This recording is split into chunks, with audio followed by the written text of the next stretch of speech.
Imagine this. Every time you speak, the words you utter don't just carry information, they become tiny mirrors, each one reflecting a piece of your mind. They are not merely sounds. They are echoes of your thoughts, your emotions, your memories, even the things you've never dared to say out loud, not even to yourself. From childhood, we learn to speak by reflex, to greet, to describe, to respond, to explain. But have you ever paused to truly listen to yourself? Not just to the sound coming from your throat, but to the way you choose your words, the rhythm of your phrasing, the silence that falls when something wants to be said but isn't.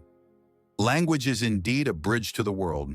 That's true, but more than that, it is a doorway inward, a map of the pathways your thoughts often travel, a key to the deeper layers of who you are. Every sentence is a quiet confession, and the more we speak, the more we reveal what we once tried to hide. Not because we're careless, but because speech is never truly neutral. Most of us believe we control what we say, that every sentence we speak is the product of conscious thought, deliberate intention. But the truth is, language doesn't come only from reason. It also rises from the subconscious. There are things you say without knowing why, phrases you repeat, not because they're precise, but because they're familiar. Pauses between words, not because you're unsure, but because your mind is at war with itself. In psychology, this is called paralinguistics.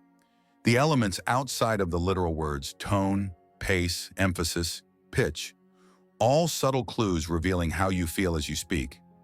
Even a simple phrase like "I'm fine" can hold dozens of variations in meaning. Say it quickly and flatly, and maybe you're trying to avoid something. Say it without eye contact, and maybe you're not lying to others, but to yourself.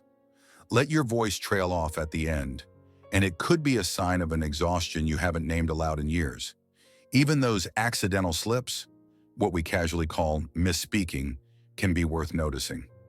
Psychoanalyst Sigmund Freud called them Freudian slips, small verbal errors that reveal deeply buried truths. For instance, when you meant to say, "Thank you for helping me," but instead blurt out, "Thank you for understanding me," perhaps what you truly long for wasn't help, but empathy.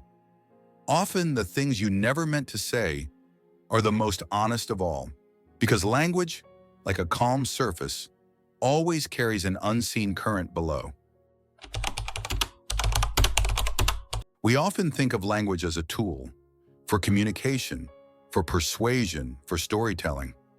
But there's something far more profound. Language is how you paint yourself into the eyes of others. Every word you use, every way you begin a sentence, every hesitation is a small but telling portrait of your inner self. What do you call your mother? Do you say "thank you" softly or with certainty? When you speak of failure, do you call it a lesson or a disgrace? These may seem like minor choices, but they carry the weight of an entire psychological biography. People can recognize who you are just by listening to how you speak. No need for a face, no need for a resume, just one story, because language is a fingerprint, an emotional DNA, a version of you that you choose to reveal to the world. In studies of what's called the linguistic fingerprint, researchers have shown that people can be identified by the way they speak or write. No two people structure their language exactly the same way. This doesn't just mean you are unique. It means your language is a living embodiment of who you are. Someone who frequently uses passive phrases like "things just happened" instead of "I did that" may be avoiding responsibility. A person who says "I just" or "I guess" might be living in fear of being too much or taking up space they feel they don't deserve. And someone who avoids saying another person's name at all might be concealing a pain that still quietly lingers. No one taught you to say these things this way, but the way you speak has already revealed them.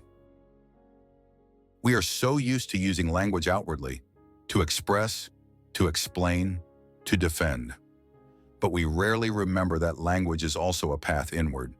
When you start listening to yourself, not just what you say, but how you say it, you'll begin to notice things you've long overlooked. The words you use most, The way you describe yourself, the phrases you repeat when no one else is around, these are the clearest mirrors of your mind. Do you blame yourself every time you fail? Do you start stories with an apology? Do you often say it's just as a way to shrink your emotions? If so, maybe you don't need advice from the outside. Maybe all you need is to pause and listen, because your voice is your journal. It's a map showing where you've been and where you're trying to go. So speak with awareness, not to impress, not to control, but to connect with yourself, honestly, gently, and fully.